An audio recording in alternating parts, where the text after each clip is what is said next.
السلام علیکم. بیان بھی سنے مگر مفتی حنیف صاحب جڑا مانگرول بیانات آفیشیل یوٹیوب چینل کو سبسکرائب کرے اور بیل آئیکن یعنی گھنٹی کے بٹن کو بھی دبا دے اور ہاں لائک شیئر اور کمنٹ لازمی کر دے. جزاک اللہ. اعوذ باللہ من الشیطان الرجیم بسم اللہ الرحمن الرحیم وقال اللہ لا تتخذوا الہین اثنین انما هو الہ واحد فإیای فرحبون. شروع اللہ تعالیٰ کے نام سے جو بڑے مہربان نہایت رحم فرمانے والے ہیں. اور اللہ سبحانہ و تعالیٰ نے فرمایا تم دو معبود مت بناؤ، محض ایک ہی اللہ معبود ہے، سو مجھ ہی سے تم ڈرتے رہو. وَلَهُ مَا فِي السَّمَاوَاتِ وَالْأَرْضِ وَلَهُ الدِّينُ وَاصِبًا أَفَغَيْرَ اللَّهِ تَتَّقُونَ. اللہ ہی کا ہے جو کچھ آسمانوں میں ہے اور جو زمین میں ہے، اور خالص اللہ تعالیٰ کے اعتقاد ہی کے ساتھ سب کچھ اللہ ہی کا ہے. کیا اللہ کے علاوہ سے تم ڈرتے ہو؟ وَمَا بِكُم مِّن نِّعْمَةٍ فَمِنَ اللَّهِ ثُمَّ إِذَا مَسَّكُمُ الضُّرُّ فَإِلَيْهِ تَجْأَرُونَ. اور تم کو جو بھی نعمت پہنچتی ہے وہ اللہ کی طرف سے ہیں، پھر جب تم کو تکلیف پہنچ جاتی ہے پھر تم اسی کی طرف دوڑتے ہو. ثُمَّ إِذَا كَشَفَ الضُّرَّ عَنكُمْ إِذَا فَرِيقٌ مِّنكُمْ بِرَبِّهِمْ يُشْرِكُونَ. پھر جب اللہ تم سے تکلیف کو دور کر دیتا ہے یکایک ایک جماعت تم میں سے اپنے رب کے ساتھ شرک کرنے لگتی ہے. لِيَكْفُرُوا بِمَا آتَيْنَاهُمْ فَتَمَتَّعُوا فَسَوْفَ تَعْلَمُونَ. نتیجتاً وہ ناشکری کرتے ہیں ان نعمتوں کی جو ہم نے ان کو دی. تم تھوڑا فائدہ اٹھا لو، عنقریب تم لوگ جان لو گے. وَيَجْعَلُونَ لِمَا لَا يَعْلَمُونَ نَصِيبًا مِّمَّا رَزَقْنَاهُمْ تَاللَّهِ لَتُسْأَلُنَّ عَمَّا كُنتُمْ تَفْتَرُونَ. وہ لوگ بنا لیتے ہیں ایسی چیزوں کو جن کو وہ جانتے نہیں ہیں. ہماری دی ہوئی چیزوں میں سے ایک حصہ ایسی مخلوق کے لیے کر لیتے ہیں. قسم خدا تعالیٰ کی ضرور بھی ضرور تم پوچھے جاؤ گے تمہارے افتراء کے بابت، جھوٹ گھڑنے کے بابت، بہتان تراشی کے بابت. وَيَجْعَلُونَ لِلَّهِ الْبَنَاتِ سُبْحَانَهُ وَلَهُ مَا يَشْتَهُونَ. اللہ تعالیٰ کے لیے وہ بیٹیاں قرار دیتے ہیں. اللہ کی ذات اس سے پاک ہے اور ان کے لیے وہ چیزیں ہیں جو وہ چاہتے ہیں. وَإِذَا بُشِّرَ أَحَدُهُم بِالْأُنثَىٰ ظَلَّ وَجْهُهُ مُسْوَدًّا وَهُوَ كَظِيمٌ. اور جب ان میں سے کسی کو لڑکی کی بشارت دی جاتی ہے، خبر دی جاتی ہے، تو اس کا چہرہ کالا پڑ جاتا ہے اور وہ غم کی وجہ سے گھٹنے لگتا ہے. يَتَوَارَىٰ مِنَ الْقَوْمِ مِن سُوءِ مَا بُشِّرَ بِهِ أَيُمْسِكُهُ عَلَىٰ هُونٍ أَمْ يَدُسُّهُ فِي التُّرَابِ. چھپتا پھرتا رہتا ہے لوگوں سے اس بری خبر کی وجہ سے، یعنی بیٹی کی بشارت کی، بیٹی پیدا ہونے کی جو خبر دی گئی، اس برائی سے قوم سے چھپتا رہتا ہے. کیا اس کو ذلتی کے ساتھ پکڑے رکھے یا اس کو مٹی میں گاڑ دے؟ سن لو، بہت برا ہے وہ فیصلہ جو وہ کرتے ہیں. لِلَّذِينَ لَا يُؤْمِنُونَ بِالْآخِرَةِ مَثَلُ السَّوْءِ وَلِلَّهِ الْمَثَلُ الْأَعْلَىٰ وَهُوَ الْعَزِيزُ الْحَكِيمُ. وہ لوگ جو آخرت پر ایمان نہیں رکھتے ہیں ان کا برا حال ہے، اور اللہ ہی کے لیے ہے بلند مثال، اور اللہ تعالیٰ غالب حکمت والا ہے. ان آیات بینات میں اللہ سبحانہ و تعالیٰ کی توحید کی دعوت دی گئی ہے. ارشاد باری تعالیٰ ہے کہ تم دو معبود مت بناؤ، یعنی اللہ کے ساتھ کسی کو معبود مت بناؤ. ان آیات بینات میں دعوت توحید دی گئی ہے. ارشاد باری تعالیٰ ہے تم دو معبود مت بناؤ. حقیقت میں عبادت کے مالک ذات اللہ ہی کی ہے، اللہ کے علاوہ کوئی عبادت کے لائق نہیں. اللہ ایک ہے. اسی لیے مشرکین مکہ نے نبی کریم صلی اللہ علیہ وسلم سے سوال کیا، یا محمد انسب لنا ربک، اے محمد تیرے رب کا نسب بیان کر. اس پر خداوند قدوس نے سورہ اخلاص نازل فرمائے قل هو اللہ احد اللہ الصمد لم یلد ولم یولد ولم یکن لہ کفوا احد. اللہ ایک ہے، اللہ بے نیاز ہے، اللہ کی کوئی اولاد نہیں، اللہ کے کوئی ماں باپ نہیں. انما هو الہ واحد، ایک ہی اللہ معبود ہے. اللہ فرماتے ہیں مجھ ہی سے ڈرتے رہو. آسمانوں اور زمین میں جو کچھ ہے وہ سب اللہ ہی کا ہے. جب ساری مخلوق اللہ کی پیدا کی ہوئی ہے، آسمانوں میں اختیار بھی اللہ کا، زمین میں اختیار بھی اللہ کا، قدرت بھی اللہ کی، مخلوق بھی اللہ کی، تو اللہ کے علاوہ سے مدد مانگنا، اللہ کے علاوہ کو معبود قرار دینا، یہ کس قدر بے عقلی کی بات ہے۔ اللہ فرماتے ہیں اے انسانوں، تمہاری عادت یہ ہے کہ اگر تم کو نعمت پہنچتی ہے، ساری نعمتوں کا خالق اور مالک بھی اللہ، وہ منعم حقیقی ہے، وہی اللہ تعالیٰ تم کو نعمتیں دیتا ہے، تکلیف بھی دیتا ہے، تو نعمتوں میں تم دوسروں کی طرف منسوب کرتے ہو اور مصیبت کے اندر تم اللہ کی طرف دوڑتے ہو، اور جب تم کو مصیبت پہنچتی ہے پھر نعمت اللہ دے دیتا ہے تو پھر شرک کرتے ہیں۔ تو اللہ تعالیٰ نے ابطال شرک فرمایا اور اثبات توحید فرمایا کہ سب کچھ کا خالق اور مالک اللہ، منعم حقیقی ذات اللہ تعالیٰ کی، اللہ کے ساتھ کسی کو شریک نہیں کیا جاتا۔ یہ لوگ اللہ کی پیدا کی ہوئی مخلوق کے لیے عبادت کا حصہ قرار دیتے ہیں، فرماتے ہیں یہ جھوٹ اللہ کے شان میں جو تم نے گھڑا ہے، اللہ تعالیٰ ضرور بھی ضرور اس پر تمہارا مواخذہ فرمائے گا۔ مشرکین مکہ کی عادت یہ تھی کہ وہ فرشتوں کو مؤنث قرار دیتے تھے اور اس کو خدا کی بیٹیاں قرار دیتے تھے، جیسے یہودیوں نے کہا وقالت الیہود عزیر ابن اللہ وقالت النصارى المسیح ابن اللہ، یہودیوں نے حضرت عزیر کو خدا کا بیٹا قرار دیا، عیسائیوں نے حضرت عیسیٰ کو خدا کا بیٹا قرار دیا۔ اللہ تعالیٰ فرماتے ہیں اللہ تعالیٰ کی کوئی اولاد نہیں ہے، نہ عزیر خدا کا بیٹا ہے نہ عیسیٰ خدا کا بیٹا ہے، اللہ لم یلد ولم یولد، نہ اللہ کے کوئی ماں باپ ہیں نہ اللہ کی کوئی اولاد ہے۔ اللہ سبحانہ و تعالیٰ نے صاف صاف طور پر فرما دیا، مشرکین مکہ کی عادت تھی وَيَجْعَلُونَ لِلَّهِ الْبَنَاتِ، اللہ کے لیے بیٹیاں قرار دیتے تھے اور اپنے لیے بیٹے۔ عام طور پر عرب کے اندر زمانہ جاہلیت کے اندر یہ دستور تھا، وہ بیٹی کو بہت ناپسند کرتے تھے، اور جب کسی کی یہاں بیٹی کی پیدائش ہوتی تھی، کوئی خبر کر دیتا کہ تیری بیوی کو جو حمل ہے اس سے بچی پیدا ہونے والی ہے، تو اس خبر کو سنتے ہی اس کا چہرہ کالا پڑ جاتا تھا اور وہ گھٹتا دیتا تھا کہ اب کیا کروں گا، اور اس بری خبر سے وہ پوری قوم سے منہ چھپا کر کے پھرتا رہتا تھا اور سوچتا تھا کیا اس کو ذلتی کے ساتھ لیے لیے پھرے گا یا اس کو مٹی میں گھاڑ دے گا۔ اللہ فرماتے ہیں بہت برا ہے وہ فیصلہ جو وہ لوگ کرتے ہیں۔ حقیقت کیا ہے؟ یغب لمن یشاء اناثا ویغب لمن یشاء الذکر او یزوجہم ذکرانا واناثا ویجعل لمن یشاء عقیما۔ اللہ تعالیٰ کی کمال قدرت، اللہ ہی بہت بڑی قدرت کے مالک ہے۔ اس اللہ نے اپنے مقدس کلام میں ارشاد فرمایا یغب لمن یشاء اناثا، رحم مادر میں، مادہ کے پیٹ میں بچی کا تولد ہوگا یا بچے کا، اللہ کا فیصلہ ہے۔ جسے چاہتا ہے بیٹیاں اولاد میں عطا کرتا ہے، جسے چاہتا ہے بیٹے عطا کرتا ہے۔ اللہ جسے چاہتا ہے بیٹے بیٹیاں دونوں عطا کرتا ہے، اور اگر اللہ نہ چاہے تو نہ بیٹے دے نہ بیٹیاں دے، نہ بیٹے بیٹیاں دے، بلکہ اللہ باج رکھے۔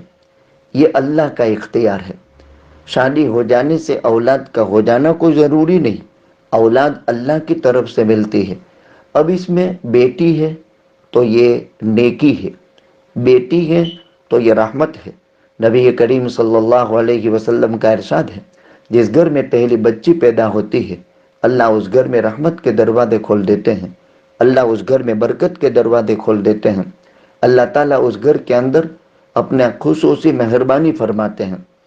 نبی کریم صلی اللہ علیہ وسلم نے فرمایا جس کی 3 بیٹیاں ہو یا 2 بیٹی ہو یا 1 بیٹی ہو، یا جس کی 3 بہنیں ہو یا 2 بہن یا 1 بہن، اور وہ بیٹیوں کا باپ یا بہنوں کا بھائی اس کی اچھی تربیت کرے، اس کو دین سکھائے اور جوانی میں دیندار مرد سے نکاح کرا دے، میں محمد الرسول اللہ صلی اللہ علیہ وسلم ان بیٹیوں کے باپ اور ان بہنوں کے بھائی کو جنت دلانے کا ذمہ دار ہوں۔ اولاد میں بیٹیوں کی تربیت بہت بڑا مسئلہ ہے۔ انسان اپنے اولاد کے لیے زندگی بھر کی ساری کمائیوں کو قربان کر دیتا ہے اور اپنی اولاد کے لیے محنت کرتا ہے، اور اس میں بھی بیٹوں کے مقابلے میں بیٹیاں یہ زیادہ پیاری ہوا کرتی ہے اور قدرتی طور پر بہت زیادہ محبت ان سے ہوا کرتی ہے، اور بیٹیوں کی وجہ سے بیٹوں کی اولاد کے مقابلے میں بیٹیوں کی اولاد سے عام طور پر انسان فطری طور پر زیادہ پیار کرتا ہے۔ اولاد میں بیٹے یہ نعمت ہے، اور نعمت کے بابت اللہ کا قانون یہ ہے کہ اس پر شکر ادا کرو گے تو نیکی ملے گی، اور بیٹی کا وجود خود نیکی ہے۔ حدیث شریف میں فرمایا، جس گھر میں بیٹی پیدا ہو جاتی ہے اللہ تعالیٰ ایک فرشتہ مقرر کرتے ہیں، روزانہ باپ اور ماں کے نامہ اعمال میں ایک نیکی لکھتا ہے، یہاں تک کہ یہ بیٹیاں جوان ہو۔ جوانی تک کسی دیندار مرد سے جب نکاح ہو جاتا ہے تو پھر اللہ نکاح کے دن فرشتے سے فرماتے اب نیکی لکھنا بند کر دے۔ تو جب تک بیٹی گھر میں ہوتی ہے، اس کا نکاح نہیں ہو جاتا ہے، تب تک ماں اور باپ کے نامہ اعمال میں خالی بیٹی پیدا ہونے سے روزانہ فرشتہ ایک ایک نیکی لکھتا ہے، اور جوانی تک، شادی تک۔ پھر جب شادی ہو جاتی ہے تو اللہ تعالیٰ فرشتے سے فرماتے ہیں اب نیکی لکھنا بند کر دو۔ تو ظاہر بات ہے کہ ماں باپ کا نقصان ہو گیا، جو نیکی تھی وہ لکھنا، نیکی کا رخصت ہو جانا یا نیکی کا بند ہو جانا یہ سب سے بڑی مصیبت۔ تو فرماتے ہیں اب ماں باپ کے لیے تو پریشانی ہو گئی کہ بیٹی بھی رخصت ہوئی اور نیکی بھی رخصت ہوئی۔ تو نبی کریم صلی اللہ علیہ وسلم نے ارشاد فرمایا کہ نکاح کے دن ماں اور باپ کے نامہ اعمال میں مقبول حج و عمرے کا ثواب لکھ دو، اور مقبول حج و عمرہ گناہوں سے ایسا معاف ہو جاتا ہے، پاک صاف ہو جاتا ہے جیسا کہ آج ماں کے پیٹ سے پیدا ہوا۔ یہ میرے بزرگوں، گھر میں بیٹی کا کیا فائدہ ہے؟ جب تک نکاح نہیں ہوا نیکی بنی، اور جب نکاح ہو گیا تو نکاح کے دن ماں اور باپ دونوں حاجی ہو گئے۔ یہ فضیلت ہم سنتے ہیں، اگر کسی کو حج عمرہ جو اللہ تعالیٰ کی توفیق سے کیا جاتا ہے نہیں ہوا، اور یعنی غریب ہے، تنگ دست ہے، اس کو حج کمانے کا ثواب، اگر وہ تنگ دست ہے اور غریب نے بیٹیوں کی شادیاں کروائی تو وہ بھی اللہ کے یہاں حج کے برابر اس کا ثواب لکھا جاتا ہے۔ ان الحج یہدم ما کان قبلہ، حج ایک ایسا عمل ہے کہ حاجی جب حج کر لیتا ہے تو پچھلی ساری زندگی کے گناہوں کو خدا معاف فرما دیتا ہے۔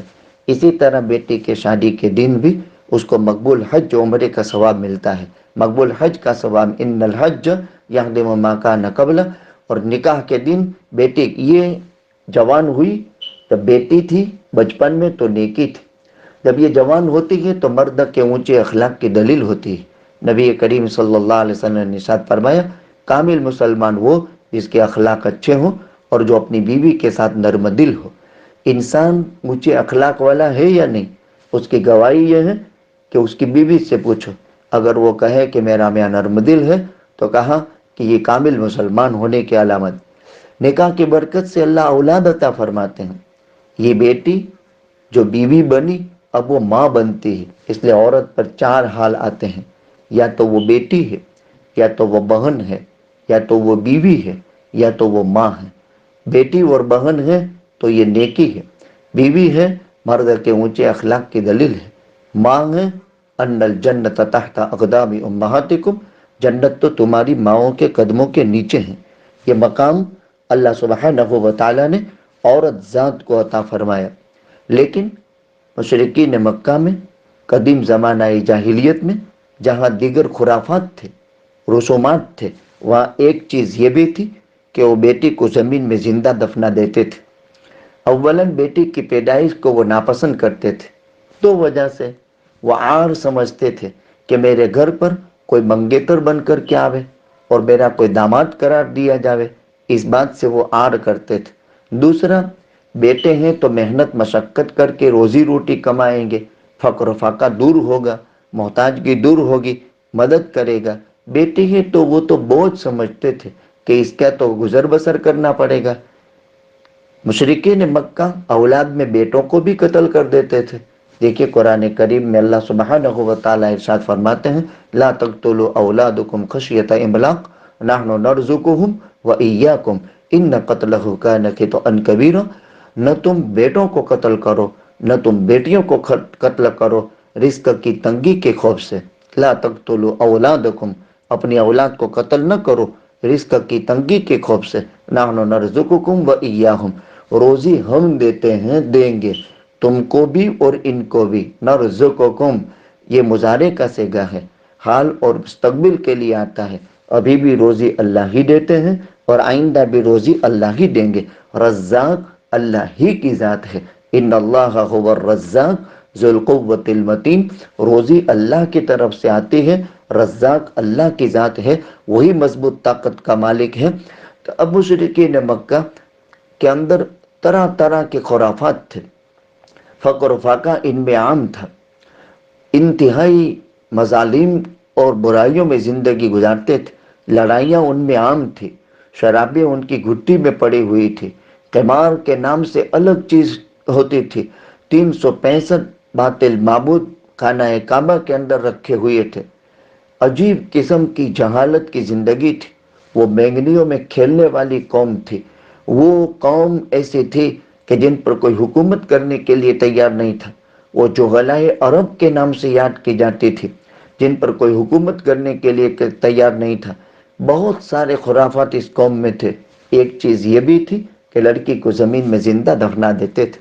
مکہ مکرمہ میں ایک خاص جگہ بھی تھی جہاں بیٹیوں کو زمین میں دفنا دیتے تھے، جس کو واد البنات کہتے ہیں۔ اللہ سبحانہ و تعالیٰ نے فرمایا وَإِذَا الْمَوْءُودَةُ سُئِلَتْ بِأَيِّ ذَنبٍ قُتِلَتْ، یاد کرو اس دن کو جب کہ زندہ زمین میں دفنائی ہوئی بیٹی کو زندہ کیا جائے گا، کھڑی کی جائے گی اور پوچھا جائے گا کون سے گناہ کی پاداش کے اندر تو قتل کی گئی۔ ان کی یہ انتہائی خطرناک دلیری تھی مشرکین مکہ کی۔ اس انسان کے دل کا کیا حال، اس انسان کی قلبی کیفیت دیکھیں۔ کیا اپنی اولاد میں اور اپنی معصوم ننھی جان کو زمین کے اندر زندہ دفنا دینا، سن لینا بہت آسان ہے، وہ زمانہ کتنا خطرناک ہوگا، وہ انسانوں کے قلوب کے حالات کیا ہوں گے، وہ انسانوں کے دلوں کی کیفیتیں کیا ہوگی۔ تو زمین کے اندر خود کی پیدا کی ہوئی خود کی اولاد میں بیٹی کو زندہ دفنا دے، اس انسان کے ضمیر کا کیا حال ہوگا۔ اور ایک ایک نہیں، کئی کئی بیٹیاں، اقرا ابن حابس دربار رسالت مآب صلی اللہ علیہ وسلم میں حاضر ہوئے۔ اس وقت آپ حضرات حسنین میں سے، حسن یا حسین میں سے کسی کو بوسہ دے رہے تھے، اپنی گود میں لیے ہوئے پیار کر رہے تھے، تو انہوں نے دیکھ کر کہا کہ آپ بیٹی کے بیٹے سے اس قدر پیار کرتے ہیں؟ پیدا کرنے والے کی قسم، میرے اس ہاتھ نے میری کئی بیٹیوں کو زمین میں زندہ دفن کر دیا۔ وہ اللہ اللہ پکارتی تھی، میرے دل میں رحم کا چھاٹا نہیں آیا۔ اس موقع پر رحمت للعالمین صلی اللہ علیہ وسلم نے فرمایا انہو من لا یرحم لا یرحم، نکل یہاں سے، جو آدمی کسی پر رحم نہیں کرتا اس پر اللہ بھی رحم نہیں کرتا۔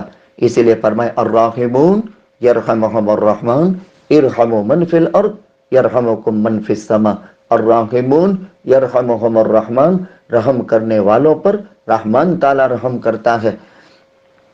ارحموا من فی الارض یرحمکم من فی السماء، تم زمین والوں پر رحم کرو، آسمان والا تم پر رحم کرے گا۔ رحمت یہ دل کی نرمی کو کہتے ہیں، یہ اللہ کی طرف سے بہت بڑا انعام ہے۔ نبی کریم صلی اللہ علیہ وسلم سے فرمایا گیا فَبِمَا رَحْمَةٍ مِّنَ اللَّهِ لِنْتَ لَهُمْ وَلَوْ كُنْتَ فَظًّا غَلِيظَ الْقَلْبِ لَانفَضُّوا مِنْ حَوْلِكَ فَاعْفُ عَنْهُمْ وَاسْتَغْفِرْ لَهُمْ وَشَاوِرْهُمْ فِي الْأَمْرِ۔ اور نبی جی، اللہ کے رحم و کرم سے آپ کے دل کو خدا نے نرم کر دیا۔ معلوم یہ ہوا کسی انسان کے دل میں نرمی ہو، یہ رحمان تعالیٰ کی طرف سے ہے، اور دل کی سختی یہ خطرناک چیز ہے۔ سخت دل انسان کو اپنا نرم دل کرنے کی کوشش کرنی چاہیے، یہ رحمان تعالیٰ کا فیصلہ ہے۔ اللہ سبحانہ و تعالیٰ کی طرف سے یہ انعام ملتا ہے، دل کی نرمی یہ اللہ کی طرف سے ہے۔ انتہائی خطرناک مشرکین مکہ کا یہ حال تھا کہ بیٹیوں کو زمین میں زندہ دفن کر دیتے تھے، اور اللہ سبحانہ و تعالیٰ نے اس کی برائی بیان کی، اور پھر کیا کہتے تھے؟ ہر اچھی چیز کو اپنے لیے، ہر بری چیز کو اللہ کے لیے۔ اب یہ بیٹیاں اللہ کی طرف منسوب کرتے تھے اور فرشتوں کو خدا کی بیٹیاں قرار دیتے تھے۔ کس قدر غلیظ حرکت، اچھائیاں اپنے لیے اور برائیاں اپنے اللہ کے حق طرف منسوب کرتے تھے، یعنی اللہ سے اتنی نفرت اور اللہ کے ساتھ اتنا بغض۔ خداوند قدوس نے ان کی بدحالی یہاں بیان کی۔ آگے فرماتے ہیں للذین لا یؤمنون بالآخرۃ مثل السوء، جو آخرت پر ایمان نہیں رکھتے ہیں ان کا برا حال ہے۔ اللہ کے لیے بلند بلند مثالیں ہیں۔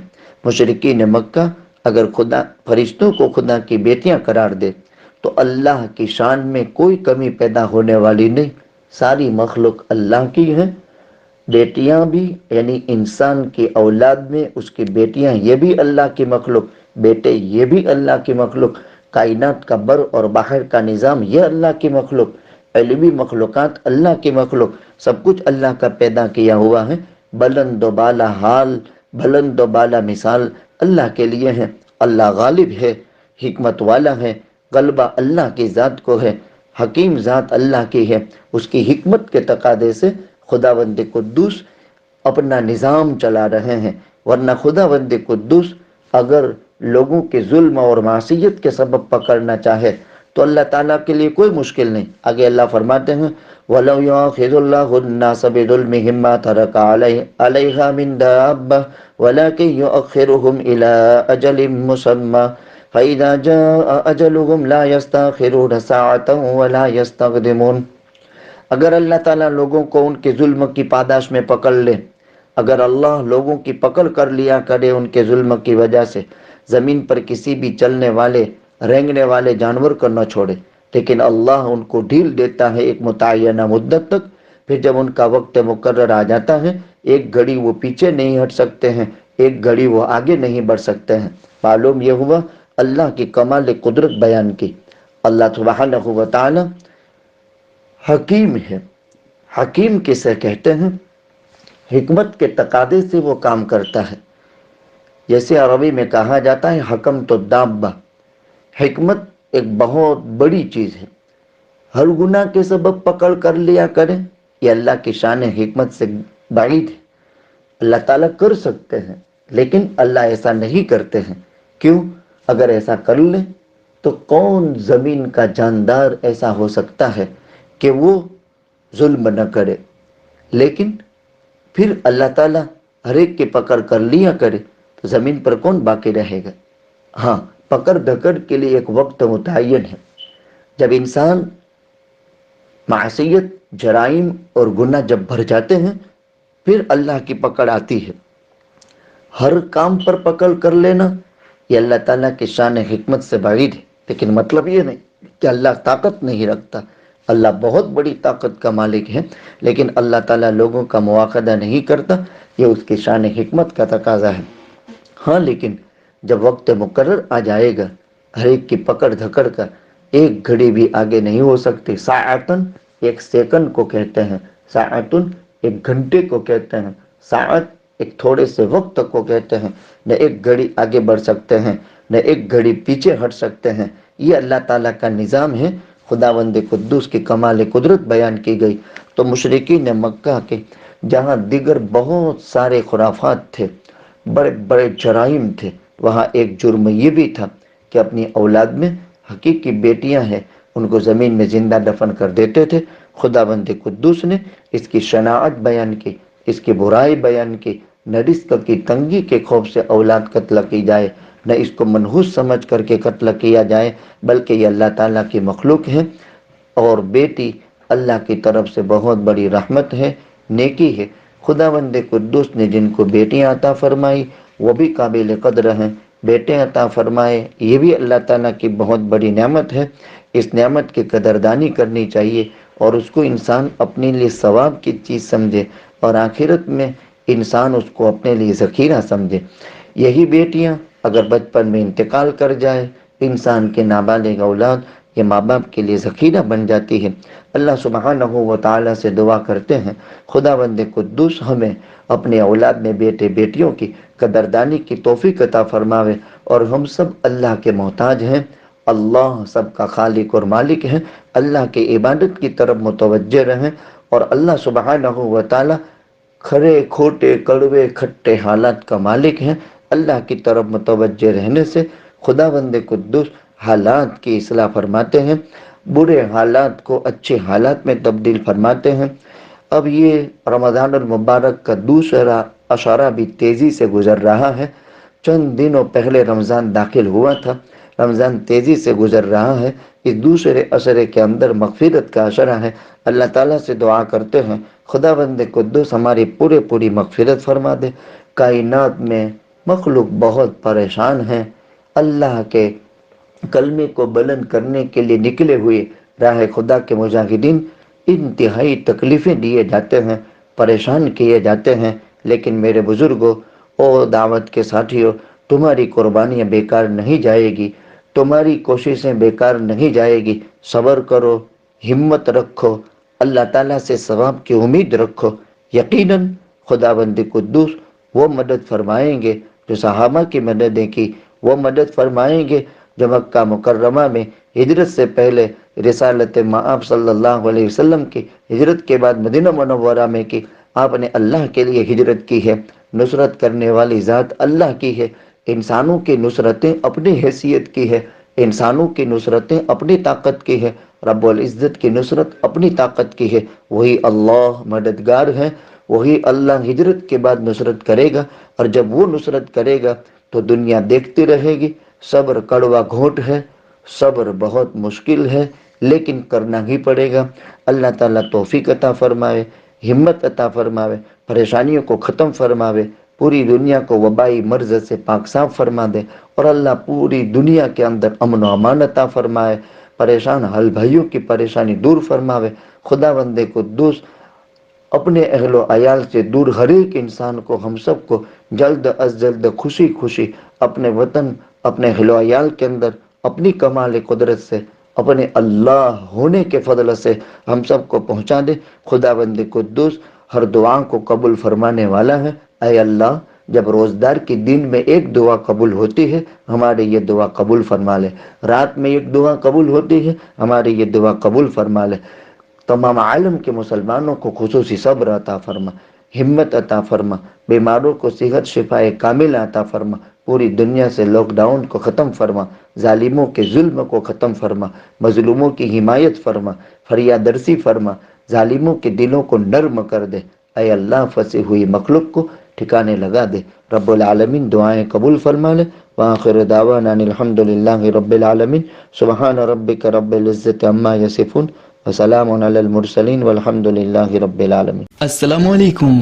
بیان بھی سنے مگر مفتی حنیف صاحب جڑا مانگرول بیانات آفیشیل یوٹیوب چینل کو سبسکرائب کرے اور بیل آئیکن یعنی گھنٹی کے بٹن کو بھی دبا دے، اور ہاں، لائک، شیئر اور کمنٹ لازمی کر دے۔ جزاک اللہ۔